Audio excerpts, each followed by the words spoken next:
Loneliness or unhappiness is a chronic emotional illness of a lot of people. Napakaraming tao ang nagiging biktima ng ganitong uri ng kalagayan ng emosyon. At sabi sa Ecclesiastes 3 verse 12, I know that there is nothing better for men than to be happy and do good while they live.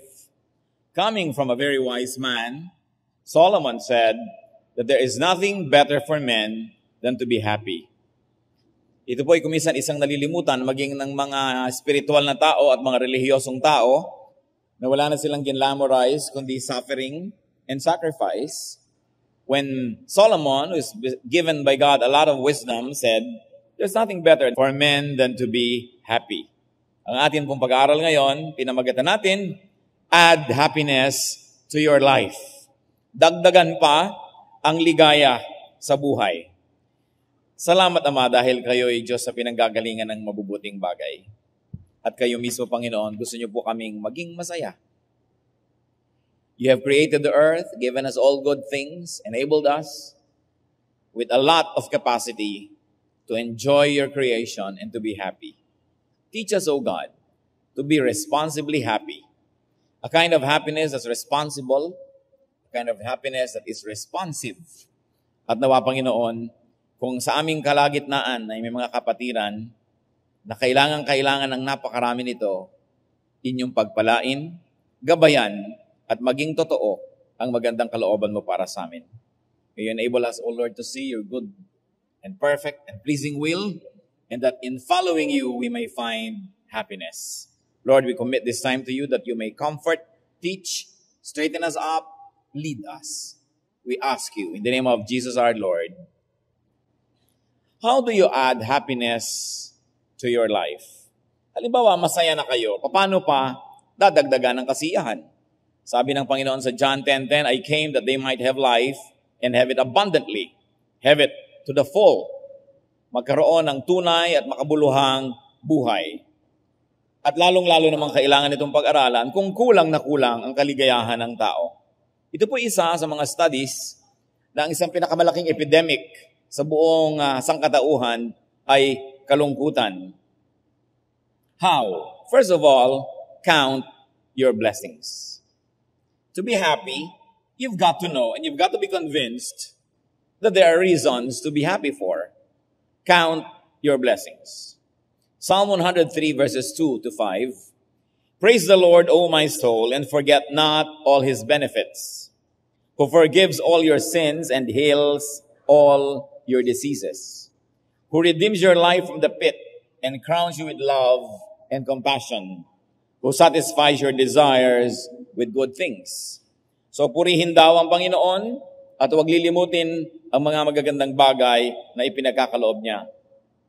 Isang maraki pong dahilan ng kalungkutan ay pag tayo ay lumilinga at nakikita nating may mga taong higit na mukhang masaya at pinagpala kaysa sa atin, at nakakalungkot lalo kung nagkakaroon tayo ng inggit. Sa isa sa mga sonnets ni Shakespeare, he essayed this kind of feeling when he says, desiring this man's art or that man's scope, with what I most enjoy, contented least. Na yung aking mga hinahangad ay nasa ibang tao at yung pinakamalaking bagay na sa akin ay napakaliit pa lang sa kanya. If you're going to make comparisons, compare yourself only with yourself, but not with others. Because you may always become vain or bitter, sabi ng Desiderata, because you will always find people who are better or less than yourselves.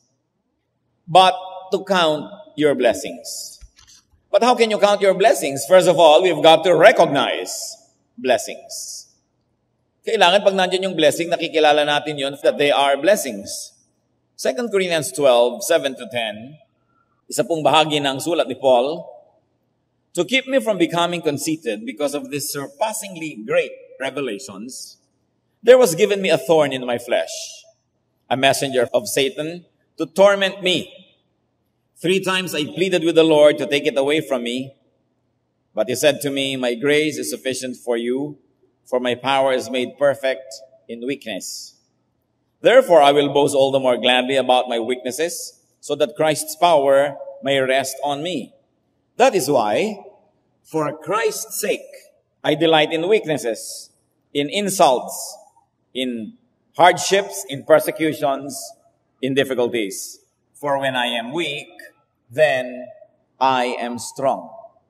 Hindi po natin nalaman kahit kailan kung ano yung inirereklamo ni Paul na tinawag niyang thorn in the flesh. Pero kung naranasan nyo na matinik, umabikig, maging ng tinik ng isda, na may nakatusok sa inyong laman na isang matalim na bagay, ay alam nyo napakahirap nun.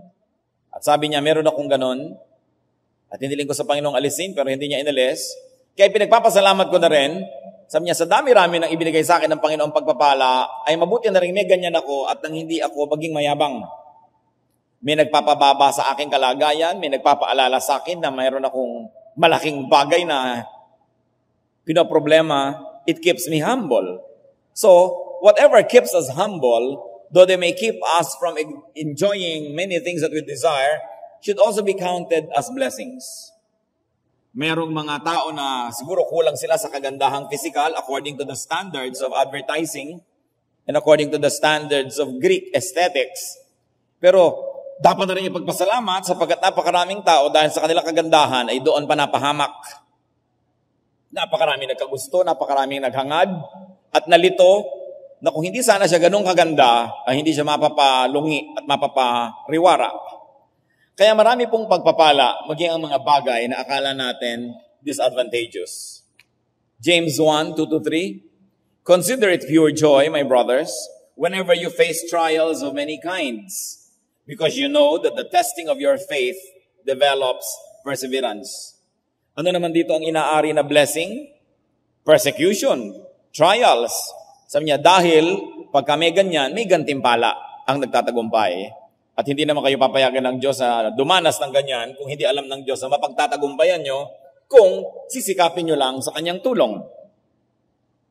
Maging ang mga nakatanggap ng pagpalo at pagpapahirap ng kapwa, inaari nila itong pagpapala. Acts 5:41, when Peter and the other apostles were flogged and they were really hurt for teaching in the name of Jesus, the apostles left the Sanhedrin rejoicing because they had been counted worthy of suffering disgrace for the name. And that is the name of Jesus. So, baka po ang inireklamo natin sa buhay ay isa palang pagpapala at hindi lang natin nakikita yon na ganon. Kung minsan, kulang ka sa height, hindi ka tuloy naging stewardess, reklamo ka ng reklamo, yun naman pala iniligtas ka ng Panginoon sa isang plane crash. Hindi naman niya ipinahamak yung matatangkad, ha? Hindi naman gano'n ang ibig nating sabihin. Pero, naging kaligtasan mo yung parang kakulangan. Meron tayong maraming kulang. Alam nyo, kahit yung mga taong laging nasa magazine, nililitratuhan, at akala mo sila na yung model ng lahat ng magagandang bagay, ang dami pa rin nilang binibilang na kulang sa kanilang sarili, sa kanilang itsura. Kasi ang tao talaga hindi kontento. But whenever you find a handicap, a difficulty, a shortage of anything you want in abundance, open your eyes because these things just might be blessings. And then be grateful. Be thankful. Hebrews 12:28, let us be thankful. Mahalaga yung meron tayong thankful spirit. At nang sa ganon ay hindi tayo reklamo ng reklamo. Ang reklamo pwedeng palitan yan. It's only a matter of decision. Pwede kayong magreklamong umuulan, pero pwede nyo rin ipagpasalamat na umuulan. Meron kayong lakad na hindi natuloy, pwede kayong magreklamo at maging malungkot, pero pwede nyo rin ipagpasalamat kung makakakita lalo kayo ng ibang magagawa na mabuti rin naman o maaaring higit na mabuti pa. At kung iisipin nyo, ang hindi nyo pagkakatuloy ay maaaring pagkakaligtas nyo sa isang sakuna o kapahamakan. Sapagkat ang Panginoong Diyos ay nakaalam ng higit sa alam natin, dapat tayong magtiwala. Another way to be happy, aside from counting your blessings, is to be a blessing. 2 Corinthians 1:3-4, God comforts us in all our troubles, so that we can comfort those in any trouble with the comfort we ourselves have received from God. Tayo daw ay pinagiginhawa ng Panginoon upang kung tayo maginhawa na, ay magkapagbigay naman tayo ng kaginhawahan sa iba.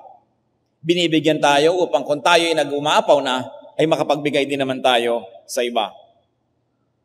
Acts 10:1-2, at Caesarea there was a man named Cornelius, He gave generously to those in need. Palabigay siya at lalo naman siyang napagpala ng Panginoon.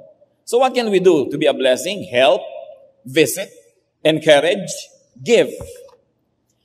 Many studies have shown that people who help others actually find great satisfaction and happiness in doing good.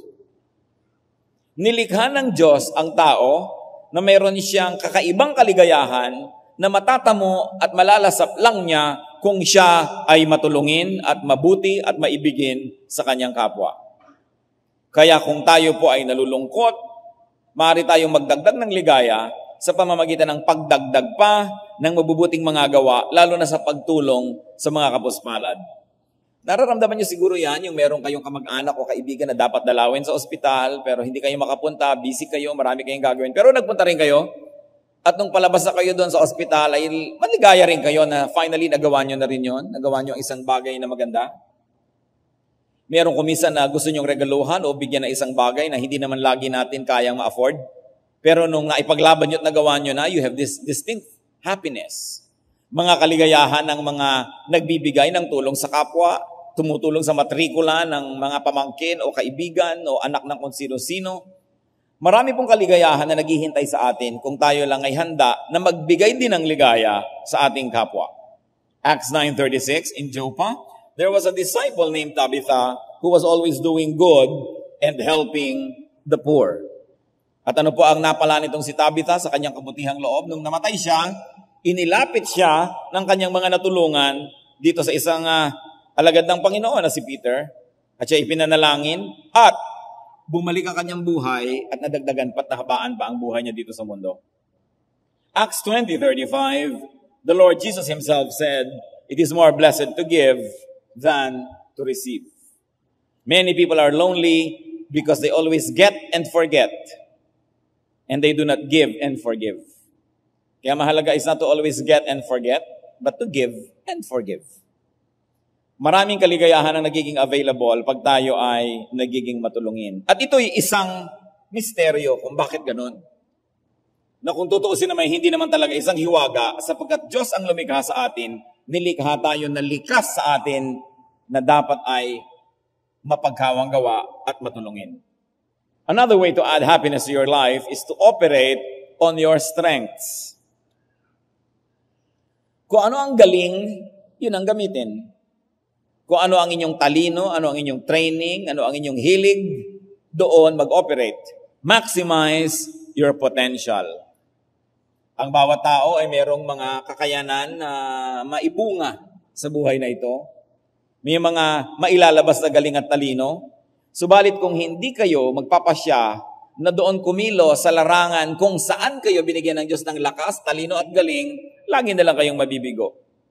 Because when you operate on your strengths, you also minimize your weaknesses. So kung ano ang yung physical build, ibig sabihin you operate on that. Kung hindi naman kayo ganong kataasan, huwag yun ang ambisyon nila na maging beauty queen.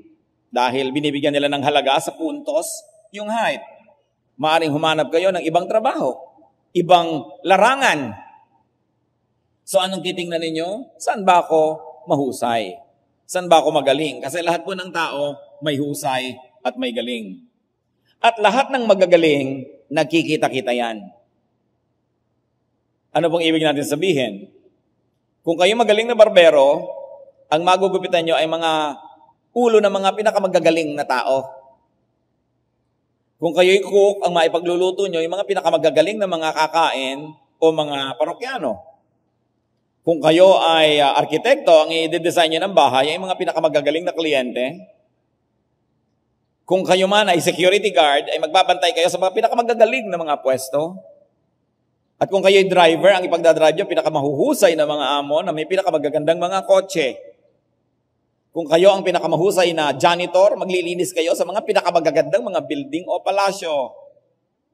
Writer kayo, pinakamagaling kayo, ang babasa sa inyo, yung pinakamagagaling ng mga mambabasa. Sapagkat ang lahat ng magagaling ay nagkikita-kita. Paano kayo ngayon mapapasama sa nagkikita-kita? Operate on your strength. Because your galing will never come out if you are not yourself. Kung tayo po ay nagpipilit na maging accountant, hindi naman talaga para doon ang korte ng ating utak. Nagpipilit tayo halimbawa na maging kung ano na hindi naman yun ang likas na kagalingan natin, pwede tayo makapasa, makalusot, but you will only be a second-rate copycat. Hindi ka magiging orig, hindi ka magiging kakaiba, hindi ka magiging magaling. Maging sa negosyo po, yung mga umunlad ay yung gumawa ng sarili nilang produkto. Yan lang Max's Chicken na yan. Kita nyo at naging napakalaking chain na. Nagsimula lang yan sa pagsaserve ng fried chicken sa mga sundalong Amerikano nung matapos ang giyera, nasawang-sawa na sa pagkain nila sa kampo. Lumalabas sila doon sa kampo nila, kumakain sila doon sa bahay ni Tito Max. At dahil dinevelop nila yung product line na yun, the house that fried chicken built. Yung mga iba pa, kita niyo po ang Jollibee dahil dinevelop nila ang pagkahusay ng Filipino taste sa kanilang pagkain. Sa buong mundo, sa Pilipinas lang, hindi panalo ang McDonald's. Sa food chain, talo sila ng Jollibee. Well, wala po akong kinikita na sabihin ng mga pangalan na ito, ha? Katotohanan lang, nung nagpakatotoo, lumabas yung galing.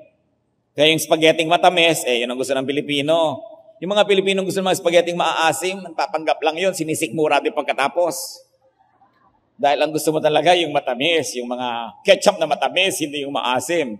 So yung nagpapakatotoo, tinitingnan ko anong likas, yung mahusay niya talaga, yon ang may nangyayari. So, gusto niyong sumaya, operate on your strength. 1 Peter 4:10, each one should use whatever gift he has received. Ano bang gift nyo? Kailangan ma-identify yan. Saan kayo magaling? Saan kayo mahilig? Doon kayo bumuwal. Kaya mga magulang, napakalaki po nating papel kung paano sasaya ang ating mga anak na kung ano yung hilig talaga nila mga kurso at kaya naman natin, hayaan natin yun ang puntahan. Kasi kung ipilit natin yung gusto natin, pwede naman sila maging second class, third class, chemist o architect o ano pa man, pero hindi sila lubos na liligaya sapagkat hindi sila nakaakma para doon. Do what you do best. Noon pong si David ay tumanggap ng hamon ni Goliath sapagkat sa hukbungin ng Israel, walang naglakas ng loob na labanan si Goliath, ang laki-laki. Itong si David, sinabi niya, akong lalaban, napapahiya na ang Diyos natin, hindi pwedeng walang lalaban. Tinawag siya nung hari, si King Saul, sa kanyang tent at binihisa ng mga damit ng hari para the best yon, no? The best armor, the best everything para sa isang kawal. 1 Samuel 17:38-39. Then Saul dressed David in his own tunic. He put a coat of armor on him and a bronze helmet on his head. David fastened on his sword over the tunic and tried walking around because he was not used to them. I cannot go in this, he said to Saul, because I am not used to them. So he took it off. Huhubarin nyo yung helmet ng hari, yung mga kasuotan ng hari pag pupunta sa giyera, tatanggihan mo yung espada ng hari na pinaghirapang i-design at ang ganda-ganda. Sabi ni David, hindi ako ito. Hindi ako mananalo sa ganito lang. Hinubad niya, at ang ginawa niya, nagputesa sa ilog, kinapakapan niya yung ilalim ng tubig at kumuha siya ng mga makikinis na bato, inilagay niya sa kanyang bulsa, sapagkat lalabanan niya si Goliath sa tool na alam niya at master niya, that was the slingshot. Yung tirador. At alam natin na isang bato pa lang ni David, kaya na-insulto muna itong si Goliath. Nung makita niya yung kalaban niya, walang helmet, walang armor. Siya bihis na bihis. Ano akala mo sa akin? Bato, ang dala mo dito, patpat. Ano akala mo sa akin? Aso? Bato at patpat ang dala mo? Na-insulto si Goliath. Pero, isang asinta lamang ni David, tinamaan dito, sa noo, si Goliath, at natumbat patay. Pero kung pinilit ni David na isuot yung helmet na hindi naman kanya, yung armor na hindi naman kanya, baka nabaligtad ang sitwasyon. Kaninong helmet ang suot-suot nyo ngayon? Kaninong mga katangian ang binipilit ninyong maging inyo? Kaninong mga mukha ang isinusuot natin sa ating mga pagbabalat kayo? Habang hindi tayo nagiging totoo sa ating sarili, hindi lalabas ang ating galing. Kaya kailangan operate on strength. Unless you're going to die tomorrow morning, it's never too late to change jobs. It is never too late to change professions or vocations. to change your business, and even to change your look, to change addresses, and to change partners if you are unmarried. Huwag niyong tatanggapin na ito na, wala na ako magagawa, I'm stuck in this. No. God designed us to be able to do many great and wonderful things. And sometimes one of that is to stop doing what you have been doing that you're not enjoying anyway, that you're not good at, and that which does not give glory to your God nor to yourself. So kailangan nire-review ang ganyang mga bagay and you operate on your strength. Bawat hanap buhay, bawat profesyon, there is always room at the top.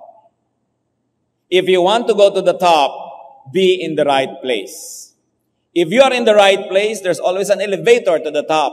But if you're in the wrong place, you will just be milling around with the throngs, with the crowds, and you will just get lost in a sea of faces. And you will just dissociate to become an insignificant fragment of the crowd. So it's important to find your right place because that's the only place where you will blossom. Huwag po tayong matakot na magpalit. May transition yan, may bayad yan, but it's worth the effort. How else can we be happier? Get connected. Just like the Lord Jesus who talked with, touched, and moved among people. Very importantly, if you want to be happy, connect with people. Sabi nga ni Joseph Fort Newton, people are lonely because they build walls instead of bridges. And now, this is the tall order of leadership. Because for leadership to be very, very effective, it becomes necessary to have distance. Why? Because many people, when they are close to you and they are friendly with you, they will abuse your power and office for their benefit. That's why, sabi nila, it's lonely at the top. Because responsible leaders intentionally try to keep some distance so that their emotion will not be clouded by the feelings of their friends and family, and so that they can dispense justice to all. I remember one French king, if I'm not mistaken, Louis XIV, who grew up with a friend. And once he became king, and he sat on the throne of France, this former friend got into trouble. At lumapit sa kanya, siyempre, ine-expect gagamitin niya ang kapangyarihan ng hari to exempt this friend from the law and to get favors not usually available to people who have no connections. And the king refused him. And this childhood friend said, I thought you were my friend. And the king said, the king has no friend. It's not because the king doesn't want to have a friend, but if you're going to be an effective, just king, you cannot afford to have friends. Because your friends will cloud your reason and will pull strings and use you so that they can abuse their fellow citizens and they can use the power of your office to benefit them. That's why the responsible leaders are compelled to keep distance. That's why leadership has a lot of element of loneliness, because leaders get disconnected. And you cannot expect leaders to always build bridges to everybody, because you know that 99.99% of people, given the chance, will abuse. And a responsible leader will not permit his friends or family to abuse his office for personal gain. That's why we need to be supportive and prayerful for our leaders, because leaders can be lonely. But ordinary mortals, like many of us, can just talk and fellowship with anybody. It's available to us. You want to be happier? Talk and fellowship. 2 John 1:12, I have much to write to you, but I do not want to use paper and ink. Instead, I hope to visit you and talk with you face to face so that our joy may be complete. Nung araw, paper and ink. Ngayon, text. Ngayon, telepono, fax, whatever, email. Pero sabi niya, walang katulad yung magkasamang personal at nagpe-fellowship ang tao. So a lot of happiness can be available for free if only we make ourselves available for fellowship and if we make ourselves attractive for other people to fellowship with us. So at least we should not be abrasive. and we should not be repulsive, then many people will be available to add joy to our lives. Which means that we should listen. James 1:19, everyone should be quick to listen, slow to speak. This is in relation to connecting. You cannot connect if you are not a good listener because people will be tired of you because you're only talking and not listening. So talk and fellowship, listen, and very importantly, get involved. May disadvantage to get involved with people, pero mas maraming advantages. To be friendly, to be close with people, because people are meant to bring happiness to people. Maraming bata po ngayon ang malungkot because they play only with toys. Nung araw, children played with children. Ngayon, children play with toys. They play with computers only. They play with non-living things that pretend to be alive. Kaya sa Japan, nag-aalaga pa sila ng mga electronic chicks. Mga sisiw na hindi totoo. No? Inaalagaan nila kasi masyadong disconnected na tayo sa buhay. But if you want to be happy, be like David, be like Jonathan, who were very good friends. 1 Samuel 18:1. After David had finished talking with Saul, Jonathan became one in spirit with David, and he loved him as himself. Ganun na lang ang naging pagmamahal ni Jonathan kay David, na minahal niya si David na parang sarili niya. At gano'n na rin ang pagmamahal sa kanya ni David na nung si Jonathan ay namatay, ang pagluluksa na lamang ni David ay gano'n. Isang patunay that Jonathan gave David a lot of happiness. Because people who give us happiness naturally cause sadness with their departure. Pag hindi kayo pinagluksa, ibig sabihin hindi mo napasaya yung tao. Sapagkat yung nagpasaya lang ang namimiss at ipinagluluksa. Ganon talaga ang buhay, nothing is permanent, nawawala. Pero huwag tayong matakot na dahil mawawala yan, huwag dalang simulan ang pakikipagkaibigan. Enjoy the journey while it lasts. 1 Samuel 18:3, and Jonathan made a covenant with David because he loved him as himself. Isang pagtitinginan, isang pagmamahalan na hanggang ngayon binabalik-balikan ng maraming tao at kinukuhanan ng inspirasyon. So love and be loved. 1 John 4:11, dear friends, since God so loved us, we also ought to love one another. Marami pong natatakot na umibig at natatakot tumanggap ng pag-ibig dahil ang pinaghahandaan na nilang agad nila ay yung paghiwalay. Sabihin ko, pag nahulog ang loob ko dito, paano na lang pag namatay siya o nawala? Pag nasanay akong nandyan siya, paano pag wala na? Hayaan nyo na, kung wala na, wala na. Pero kung mahalaga akong nandyan, edi nandyan. Sabi nga nila, it is better to have loved and lost than never to have loved at all. At yung mga ayaw magtaya, siyempre, walang kakabigin, walang papanalunan. Itinataya mo siyempre yung oras mo, yung panahon mo, para ka magkaroon ng ganansya. Yung kakainin mong mais, hindi mo kinain, hindi mo ginawang binatog, hindi mo ginawang cornic, itinanim mo. Pero, tutubo naman yon. Kung gusto mo kainin na lang lahat para ka sure, huwag ka dapat umasa na meron kang aanihin pagdating ng panahon. So yung pag-ibig na ibinibigay, yung pag-ibig na itinatanim, namumunga yon. At kung sakaling darating na ang panahon na magkakalayo na kayo, pasalamat sapagkat meron na lang kahapon na binabalik-balikan na nagpapasaya sa mga araw na puno ng kalungkutan. So make and keep friends if you want to be happy. The Bible says in Proverbs 18:24, there is a friend who sticks closer than a brother. May mga kaibigan na higit pang nagiging malapit ang loob kaysa sa mga kapatid sa laman. And there is one thing that we should never forget, that you can never make old friends. You can only lose them. Because how can you make an old friend? You need a long time to make an old friend. So, value old friends. Yung po mga kaibigan nyo nung elementary grades, nung high school, kahit nung college, o kung hindi kayo na high school o college, yung mga panahon na yon na equivalent sa edad, balikan sila. Kasi kung minsan, napapatira na kayo sa ibang lugar, napapalayo, yung mga tao na naging bahagi ng ating kahapon, who can laugh at the same jokes, who can remember the same things about the same situation, mahalaga yun sa buhay natin. Kumisan sa ating pagiging abala, nalilimutan na natin sila. Pero mahalaga, nare-reconnect tayo sa ating old friends. And you will realize that there is so much joy in reconnecting to old friends. Huwag lang kayong magpapaligsahan.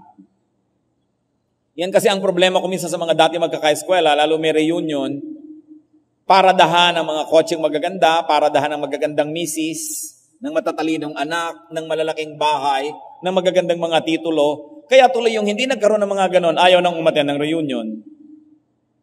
Dapat pag nagre-reunion, hindi nagpapaligsahan. Babalikan nyo lang ang nakaraan at hahanapin nyo kung paano pa kayo magiging relevant sa buhay ng isa't isa sa panahong ito. Renew old friendships and keep friends. Mas madali na magpakasakit, magpakumbaba, para lamang iligtas ang pagkakaibigan. Kesa sa baliwalain natin lahat ng pagod at investment na inilagay natin sa isang pagkakaibigan dahil lang sa konting sigalot, dahil lang sa pride o hindi pagkakaunawaan. Value old friends. There is a friend who sticks closer than a brother. Another way, of course, to be happy is to be easy.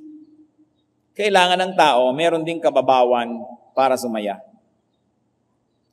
Dapat maraming pinapalampas. Pag pupunta kayo sa isang pagtitipon, huwag kayong maghanap ng lahat ng mali. Pag may kakainin kayo, huwag niyong hanapin ng lahat ng dumi, ng lahat ng mga kaliskis na nakadikit sa likod ng kutsara. Pag may pinuntahan kayong bahay, huwag puro pintas ang inyong iniisip. Pag mayroong isang tao kayo nakikilala, huwag yung puro yung hindi nakakatuwa sa kanya ang ating tingnan. Kailangan din, sabihin nyo, I decide to be appreciative because only those who are appreciative can be happy. It is a decision. Ecclesiastes 8:15, so I commend the enjoyment of life, because nothing is better for a man under the sun than to eat and drink and be glad. Read, magpakababaw para sumaya. Pag sobra kang profound, puro encyclopedia na lang ang makikipag-usap sa'yo. Kailangan, marunong tayong makiayon, makibagay, and to enjoy the moment. Ang bawat isang saglit sa buhay ng tao na lumampas ay hindi na magbabalik pa. Ang araw na ito, paglampas nito, hindi na ito babalik pang muli. So, anumang araw, oras, sandali ang lumipas na hindi kayo nasiyahan, nadaya na kayo at nalugi na kayo forever.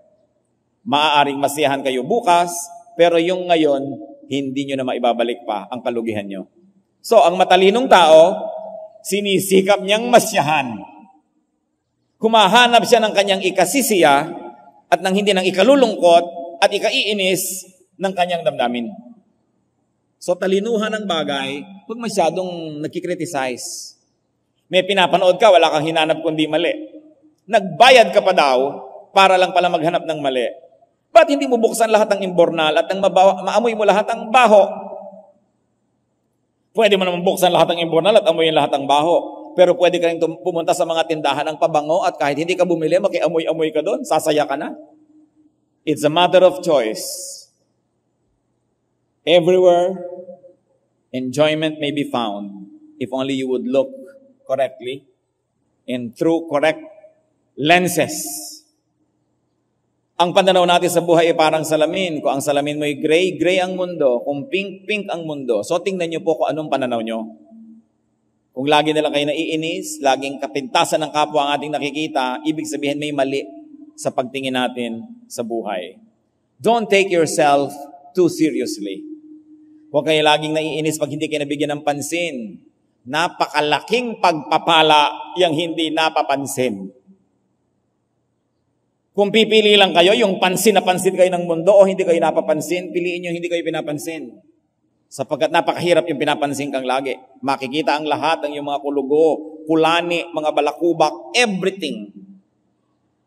To be noticed is such a great and terrible sorrow.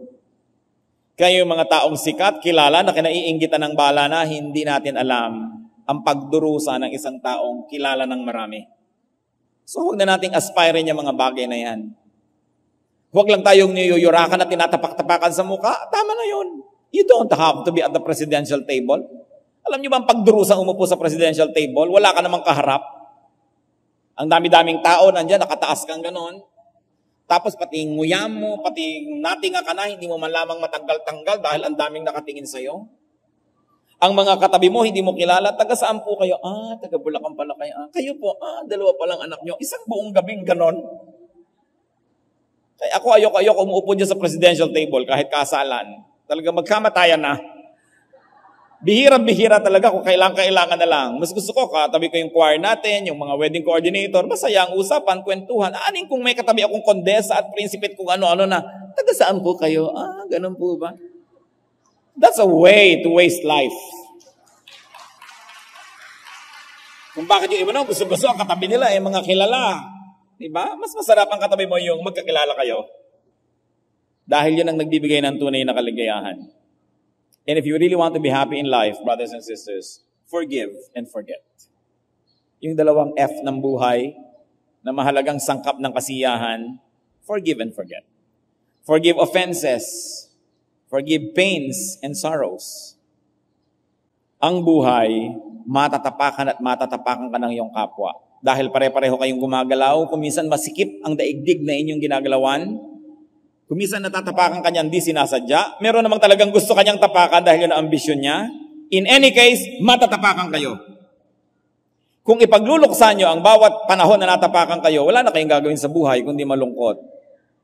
So, sabi sa Colossians 3:13, bear with each other and forgive whatever grievances you may have against one another. Forgive as the Lord forgave you.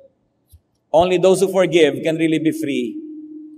Because everyone whom you don't forgive becomes your master. Every offense that you nurture in your heart becomes your prison. Mahalaga, palampasin na lang, patawarin na, lalo't wala na namang magagawa, and get on with life. Without forgiveness, it is impossible to be happy. Sa palagay nyo kaya, tinuturuan tayo ng Diyos na magpatawad para lang tayo ipaapi? Tinuturuan kaya tayo magpatawad para tayo ipadehado? No. God loves us. And God knows that the quickest, the fastest, the shortest way to happiness is to just forgive. Kaya ang nagpapatawad ang sumasaya. And another way to be happy is to renew everything. To make things new and to make new things.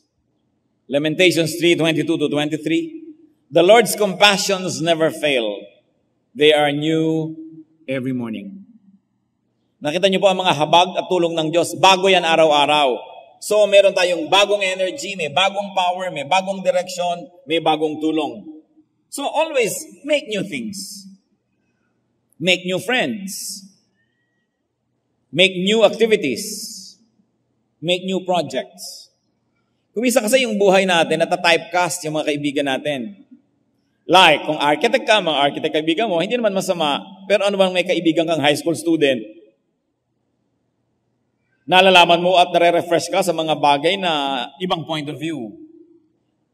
Minsan, if you're above 40, ang mga friends mo rin, mga above 40 or 35 or thereabouts, we don't cross lines. But in friendship, it's nice to have, like young people can have older friends, and to have males having female friends, to have friends coming from people that you don't know anything about, social groups, maybe interest groups, then your horizon is stretched at lumalaki ang ating mundo.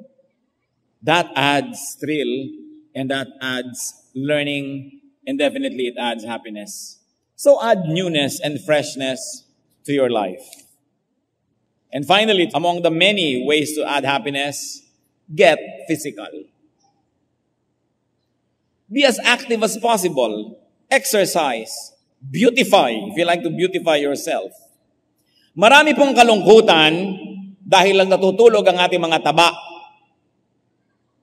Lumulungkot tuloy tayo. Nagiging sebo ang ating mga braso, ang ating mga tiyan. So mag-exercise. Alam niyo yung nag-exercise, pinapawisan, magaan. Hindi lang ang physical na pakiramdam, pati yung emosyon. At lalo pangat, gumaganda ka lalo, gumagaan ang iyong pakiramdam. With circulation, gumaganda pa ang iyong kutis, lumiliit ang iyong waistline, napupuri ka pa ng iba, sasaya ka talaga. Pero tinitiyak ko sa inyo, hindi nakakatuwa, yung tumilalapit sa iyo, kinakalabit yung tiyan mo. Bakit mo ng tiyan mo? Di ba kahit na may concern siya, gusto mong hampasin ng palo-palo itong, para anong pakialam mo sa tiyan ko?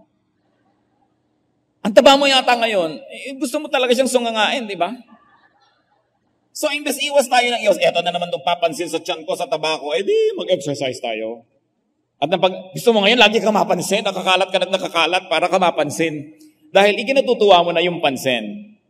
In other words, this situation will never change unless you did something about it. So why don't you decide to get physical? Jesus grew in wisdom and stature, in favor with God and with men. Balanced growth. Wisdom, mental. Stature, physical. In favor with God, spiritual. In favor with men, social. It is the way to grow. So tama na yung mga excuses, tama na yung mga delay. Let's get physical. 1 Timothy 4:8, physical training is of some value. May halaga yan. And the body is a temple of the Holy Spirit, so the nicer it looks, the better for everyone. Do not just desire health and fitness and beauty. Acquire them. And of course, it requires work. Siguro kung meron lamang na yung babayaran mo para mag-gym para sa'yo, naku, napakaraming uupa. Pero ikaw yung gaganda yung katawan. Huh? Pero hindi pwede, you've got to do it yourself. Kung meron pa kayong intention ng araw pa na mag-exercise, gawin nyo na. Mamayang-mamaya rin, magsimula na kayo. Tanggalin ang mga sebo. Sapagkat hindi yan nakakabuti. Tsaka alam nyo talaga, yung inactivity, immobility, hindi na kailangan may magtaksil sa inyo. Hindi na kailangan may magsalita ng masakit. Yun lang wala kang ginagawa, nakakalungkot na. So dapat may ginagawa ang tao. Job said, I will forget my complaint, change my expression, and smile. That is a decision to be happy. Brothers and sisters, prolonged loneliness is a decision. It is a position that we take. It is an act of will. Yung biglang loneliness, alam ba na may natanggap kang text, may biglang namatay, hindi mo makokontrol yon, malulungkot ka. Nabiyudo ka, nabiyuda, may namatay, nalulungkot ka. May nasunog kang bahay, may nabigo kang pangarap, malulungkot ka. Pero ang kalungkutang nagtatagal, desisyon na yan ng may katawan na malulungkot siya. And you may decide not to be lonely. I don't know if you knew this, but those who have prolonged loneliness have actually decided that they'd live lonely lives. Kaya pati mga kulay na isinusuot niyan, malulungkot. Ang mga kurtina sa bahay niyan, malulungkot. Ang mga pinapakinggang tugtog, malungkot. Ang pinapanood ng mga pelikula, malungkot. Ang mga kausap, mga malulungkutin. Tapos nagtataka, Diyos ko, bakit po ba ang lungkot-lungkot ko? Di magpakasaya ka. Alam nyo, basta hindi masama, umarya kayo, gawin nyo. Para kayo sumaya. Huwag kayong makikinig, matanda ka na. Huwag ka na magsuot ng ganyan. Kakainin ako ng lupa, hihiga na ako sa ataol dahil matanda na ako. Habang may buhay ang tao, kung gusto niyang baguhin ang kanyang pamamaraan, pwede. As long as you don't break God's moral law, the Christian is free to do anything that the Bible does not prohibit. Kaya lang yung ang relihiyon lang kasi, ang daming pinagbabawal, masyadong pakialamero, dumiretso kayo sa Diyos, higit siyang maunawain, at mas masayang kasama kesa sa mga religious leaders. You know, religion is obsessed with control. They will control the length of your hemline, the length of your hair, everything. No? Sapagkat siyempre, nagiging importante ang mga religious leaders kung ang lahat ay controlled na controlled. But the truth sets free. There are very, very few moral laws that we should really consider and live by. And in all other areas of life, sabi nga ni Lord, except for this one tree, you may eat of everything. Isa lang ang pinagbawal na puno, lahat pwede na. Ang relihiyon, lahat bawal except one. Kaya hindi sumasaya ang mga tao, nabibilanggo, Puro pagtitimpi, puro pagtitiis, puro pagdurusa na hindi naman hinihingi ng Diyos. The Lord said in John 10:10, I came that they might have life and have it to the full. While loneliness is a decision, happiness is also a decision. Happy people decide to be happy. Lonely people decide to be lonely. It is really in your hands. Happiness is a position. Happiness can be willed. So decide to be happy. Decide to add happiness to your life. Kung may mga karakter sa buhay nyo na walang ginagawa kundi mang inis, sabihin nyo, hindi kita pagtatagumpayin, hindi ako maiinis sa'yo. Hindi ko pagtatagumpayin ng ulan o araw, pag-a-adjust ako. Hindi ko pagtatagumpayin ng mga hindi nangyari, mag-a-adjust ako. It is a matter of decision. God likes you to be happy. God likes you to live a full life. Just observe the very important moral laws and go and seek your happiness. Aming Diyos, salamat po sapagkat kayo Diyos na maunawain, Diyos na maibigin, at Diyos na nagpapalaya. Linawin mo pong isip namin. Kung minsan iniisip namin kayong may ayaw, yung pala hindi naman kayo, kundi mga institusyon at mga tradisyon lang. Teach us to read your word with wisdom. Ituro mo po sa amin kung alin doon ang binabasa dahil dapat lang malaman at kung alin naman ang dapat sundin, give us wisdom. Teach us. At mga Panginoon, sa aming paghahanap at paghahangad ng kaligayahan, maging daan din kami para lumigaya ang aming kapwa. Maging sensitive nawa kami na hindi yung kaligayahan namin na ikinulungkot ng iba. But in our search for happiness and meaning, may we be sensitive to other people around us. Compassionate and even accommodating. Nawa Panginoon, kung may mga kapatiran dito na generally malungkot, palayain nyo. Buksan nyo ang aming mata at ang makita namin kung anong mga problemang kami mismo ang lumilikha. Kung anong mga lungkot ang nandyan dahil una inimbento namin o kaya pinapayagan namin. Turuan nyo kami, Panginoon, na itaboy ang mga kalungkutan na ito at tanggapin ang mga pagpapalang sa iyo lang nagmumula. Mga kapatid, habang tayo nakayuko, thank God for the many wonderful things you get from God and receive and actually enjoy. Then open your eyes to see that some things that you might be complaining about may actually be blessings. As they say, blessings in disguise. And then ask God to continue to give you wisdom so that you may make the right decisions all the time to be happy. Happiness is not in a situation. Happiness in how you react to a situation. Happiness is not about what you have or don't have. Happiness is your capacity to enjoy what you have and to live without what you do not have. It is a frame of mind and it is under your control by God's grace. So take command of your life and be happy. Pray to the Lord in silence and listen to the Spirit.